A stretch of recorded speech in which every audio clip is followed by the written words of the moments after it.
greatest underdog story you've never heard of. There are stories that make headlines, stories that echo across generations. And then, there are stories that get buried under the weight of flashier legends, forgotten by time and media cycles. This is one of those stories. But it shouldn't be. Because what happened in the summer of 2004 in Athens wasn't just a victory. It was a miracle wrapped in sweat, grit, and impossible odds. It wasn't written in the stars. It was carved into history by a group of men no one believed in. This is the story of the 2004 Greece national football team, the ultimate underdog story that the world never expected. And maybe you never even heard of. Let's rewind the clock. Euro 2004. The biggest footballing nations were showing up with loaded squads. France had Zidane. Portugal had Figo and a teenage Cristiano Ronaldo. Spain had Raul. The Netherlands had a golden generation. Italy had Totti, Del Piero, and Nesta. And then there was Greece, ranked 35th in the world. No international pedigree, no household names, no star players lighting up the Champions League. No real expectations. Their past? One forgettable appearance in the 1994 World Cup, where they didn't even score a goal. The odds of them winning the tournament were 150-1. Greece wasn't supposed to be a threat. In fact, they were seen as a formality, just another team to pad stats against. Even their group draw felt like a cruel joke.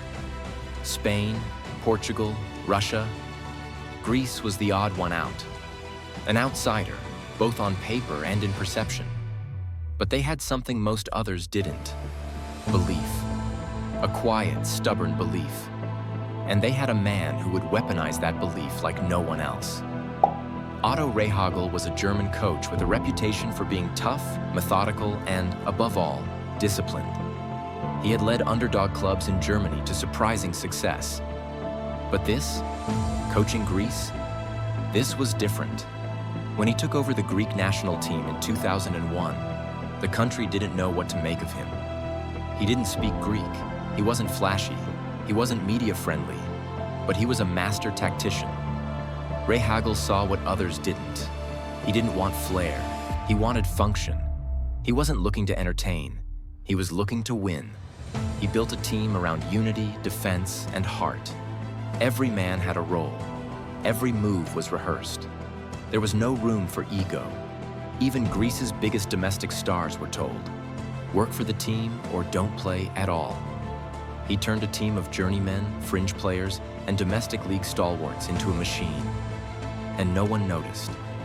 Until the tournament began. Greece's first match in the group stage against host nation Portugal. In Lisbon. No pressure. And yet, the unthinkable happened. Greece stunned the world. They beat Portugal 2-1. It wasn't a fluke. It was clinical, disciplined, ruthless. They didn't just steal the game, they controlled it. The Greek midfield shut down. Portugal's creativity. The defense stayed compact. Portugal were frustrated, flustered. The world blinked. Was that luck? A one-off. Then they drew Spain 1-1, holding one of the most creative squads in the world to a single goal. Even after a narrow 2-1 loss to Russia, they advanced to the knockout stages by the skin of their teeth. And that was all they needed. Quarterfinals. Greece versus France. France came in as reigning European champions. Their squad was ridiculous. Zidane, Henry, Trezeguet, Vieira. Most had lifted the World Cup just 6 years earlier. But Greece didn't care. Rehhagel set the team up perfectly. Deep defending, man-marking, quick counters. In the 65th minute, Angelos Charisteas, a striker few had heard of, rose above the French defense and headed in a goal that silenced a continent. Greece won. France 0. Final whistle. The champions were out. And now, no one could ignore the Greeks. When the final whistle blew, it didn't feel real. Greece were champions of Europe. From 150 to 1 odds. From obscurity to immortality. It sounds unbelievable, doesn't it? A football Cinderella story that actually ended with the glass slipper fitting. And yet, it rarely gets mentioned in the same breath as other legendary triumphs. Why? Some say it's because Greece didn't play exciting football. Their style was defensive, pragmatic. Some called it boring.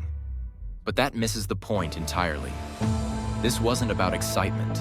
This was about execution. This wasn't a fluke. It was a masterclass. Rehhagel outcoached every giant. His players outworked every opponent. They didn't have a Ronaldo. They had 11 warriors. And that's precisely why it deserves to be remembered. Because in a sport dominated by money, politics, and superstars, Greece showed that the impossible can still happen. Let's give these men their flowers. Angelos Charisteas, the tournament hero. A journeyman striker who scored in both the quarterfinal and final. Traianos Delis, the defensive rock, dubbed the Colossus of Rhodes. Theodoros Zagorakis, the captain. A tireless midfielder who was named player of the tournament. Antonis Nicopolidis, the silver-haired goalkeeper who stood like a wall against Europe's best attackers. They weren't household names, but for a month, they were football royalty.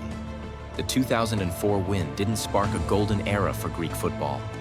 They qualified for future tournaments, but never again reached those dizzying heights. But they didn't need to, because for one summer, they reminded the world what sport is truly about. Not just talent, but passion. Not just skill, but strategy. Not just names on jerseys, but the crest they wear. Every now and then, in every sport, there comes a team that redefines possibility. Leicester City in the Premier League, the miracle on ice in hockey, Buster Douglas knocking out Mike Tyson, and Greece. At Euro 2004, the greatest underdog story you've probably never heard of. Until now. If this story moved you, if you believe more people should know about the forgotten moments that shaped sports history, then hit that like button. Subscribe for more real stories that deserve to be remembered. And share this with someone who still believes in the underdog. Because sometimes, the most incredible victories don't come from the teams you expect.